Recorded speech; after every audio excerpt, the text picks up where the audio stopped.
style DJ, make it hot like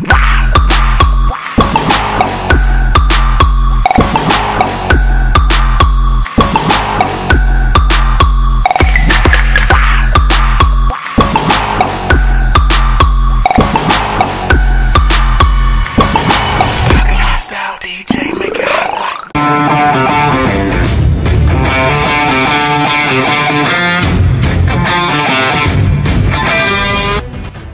Lo semua udah pada dengar belum soal jet tempur kece hasil kolaborasi Korea Selatan dan Indonesia? Yep, ini dia. KF-21 Boramae, jet tempur generasi 4.5+ yang siap ngegas di langit Asia. Nggak cuma canggih, tapi juga jadi simbol kerjasama strategis dua negara. KF-21 Boramae, juga disebut Fighting Hawk, adalah jet tempur multiguna generasi 4.5 diluncurkan oleh Korea Selatan melalui Korea Aerospace Industries (KAI) dan Indonesia sebagai sekutu pengembang melalui PT Dirgantara Indonesia (PTDI). Nggak main-main, kita ikut desain, ikut ngerakit, bahkan nanti bakal punya 48 unit loh. Emang, sejarah kerjasama, cerita awal Boramae X Indonesia. Semua bermula dari tahun 2010. Indonesia dan Korea Selatan janjian buat bikin pesawat tempur bareng. Tahun 2015 disahkanlah tuh kontrak kerjasama, namanya KFX-XIFX Program.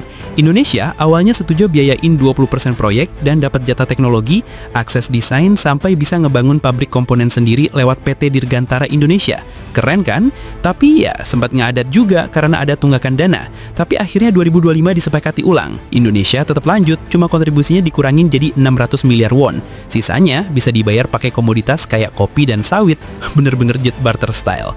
Spesifikasi teknis, dimensi utama panjang 16,9 meter, bentang sayap 11,2 meter, tinggi 4,7 meter, berat kosong 11.800 kg, take off maksimal 25.400 kg, mesin 2 GE FAA 414 GE OR 400K buatan di bawah lisensi Hanwha Aerospace, masing-masing menghasilkan hingga 97,9 kN dorong.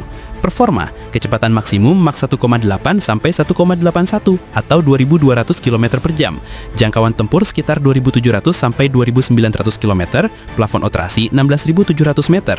Payload mampu membawa muatan hingga 7.700 kg atau 17.000 pound dengan 10 hardpoint eksternal. Fitur dan material bodinya kece abis. KF-21 Boramae punya desain stealthy tapi belum full siluman, tapi dari tampang aja udah mirip F-22 dan F-35. Materialnya campuran komposit canggih anti radar plus frame kuat dari titanium dan aluminium high grade. Jet ini ditenagai dua mesin GE FA414, mesin yang juga dipakai di Super Hornet. Masing-masing bisa nendangin tenaga sampai 22 ribuan pound dorong. Avionik dan teknologi. KF-21 dilengkapi dengan radar AESA buat ngendus musuh dari jauh, IRST, sensor panas pasif buat lihat musuh tanpa ketahuan, data link super cepat, sistem peperangan elektronik yang bisa ngejam radar lawan. Pokoknya ini jetnya udah kayak smartphone bersayap, pinter, cepat, dan susah di-track. Senjata yang bisa dibawa, nah ini yang paling ngaco. KF-21 bisa bawa senjata sampai 7.700 kg di 10 tiki gantung. Senjatanya antara lain rudal Adara ke udara, Meteor, AIM-120 HM-RAM, dan Sidewinder. Rudal Adara ke darat, Taurus dan Maverick. Rudal anti kapal, Harpoon. Bom pinter jadi AM-GBU-12 dan LJDHM. Dan kedepannya bakal bisa pakai rudal buatan Korea kayak Cheongryong yang bisa ngeluncur hingga 500 km jauhnya. Keuntungan untuk Indonesia, 1.